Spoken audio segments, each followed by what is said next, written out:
இன்னைக்கு வந்து ஈஸ்டர் பண்டிகை. ஈஸ்டர் பண்டிகை அதுவுமா இன்னைக்கு ஒரு முக்கிய நிகழ்வுல வந்து ரோசியை நான் சந்திச்சேன். எனக்கு ரொம்ப மகிழ்ச்சியா இருக்கு.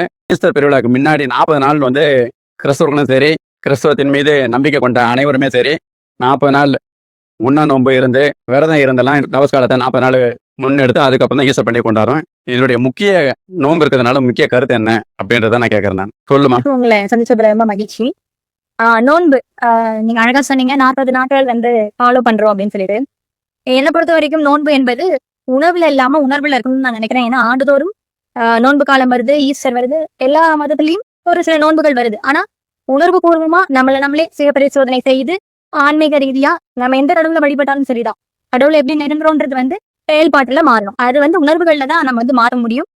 ஒவ்வொரு விஷயத்தையும் ஒவ்வொரு வருடமும் நம்ம வந்து மாத்துக்கிட்டு கடவுளை நெருங்குறதுங்கிறது வந்து மக்கள் கிட்ட செயல்பாடா போற அளவுக்கு, அது மனிதனை சந்திக்கிறதுலயோ அல்லது ஏழை எளியவர்களை சந்திக்கிறதுலயோ ஒரு செயல்பாட்டுல மாறும்போது அந்த நோன்பு ஒரு அர்த்தமுள்ளதா அமையுது அப்படிங்கிறது என்னுடைய கருத்து.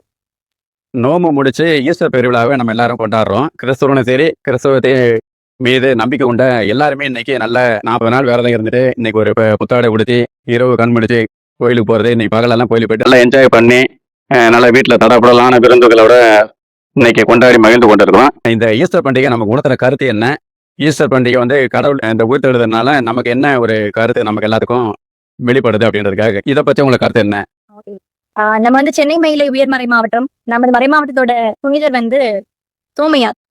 ஸோ இவர் வந்து நான் இப்ப எதுக்கு இதை சொல்ல வரேன்னா, இந்த தோமையார் வந்து கண்டு விசுவாசித்தார். ஆண்டவர் இயேசு கிறிஸ்துவே வந்து அந்த மனுஷனை பார்த்து சொல்லியிருக்காரு, கண்டு நீ விசுவாசிச்ச, ஆனா காணாமல் விசுவாசிக்கிறவங்க பேர் பெற்றவங்க.